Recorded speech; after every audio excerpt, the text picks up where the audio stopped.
Well, Sam, it's a huge achievement. How do you view it?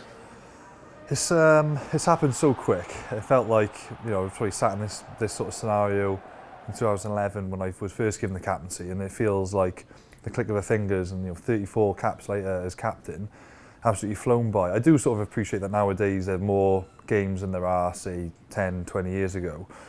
So, before Ryan, and then even, I think it was Ian Evans before him, who had about 28, obviously they don't play as many games as we do now. You can have up to 12, 13 tests in a calendar year.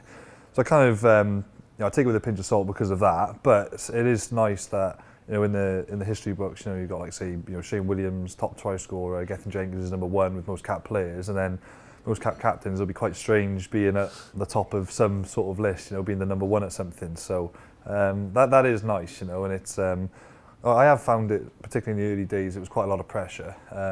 And it's nice that you've got like a reward for that, being I've stuck with it, and now I find it so much easier than I used to. So yeah, I am really pleased that I did stick with the captaincy early on, and I'm in this situation that I am now. You talked about pressure there. You hear a lot of sportsmen saying that combining the pressure of being captain and a player at the top level is sometimes too much. You seem to take it in your stride. Yeah, the hardest thing, I do find, I did used to find a lot of pressure.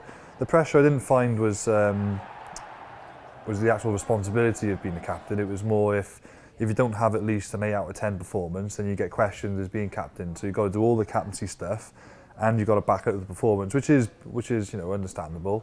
But you've got to be at that level every single game, and that's what's hard. You can't afford to have a dip, and if you do have a dip, then you're going to get criticised for it. So that's what I find is the hardest thing about captaincy, is maintaining that top standard of playing, which is hard, because you're not always up there your whole career. You will have little, peaks and troughs in your performances, in your form.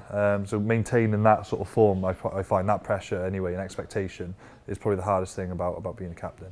Have you ever thought that being captain has affected your performance? Only once in 2013, where I thought personally I had a slow start to the tournament against Ireland. Then I got injured and I came back onto the bench. Justin was playing well anyway, so they didn't want to change a winning team. And when I got back into the team for the last 2 fixtures of the campaign, which was Scotland away and then England at home, I sat down because Rob Howley was in charge at the time, Warren being away with the Lions. And he did offer me the captaincy back, but we both thought that the best thing was just to leave it. I could focus on my own form, and let someone like Gethin, who was at the time on 90 caps or something, he could have the captaincy. So that was the plan. I ended up probably playing two of my better games for Wales, so I could just concentrate on that. So 90% of the time, I don't think it does, but there has been 1 or 2 occasions before where I thought I just need to put it aside just for this game. For the betterment of the team, really. So that's only happened, but very rarely.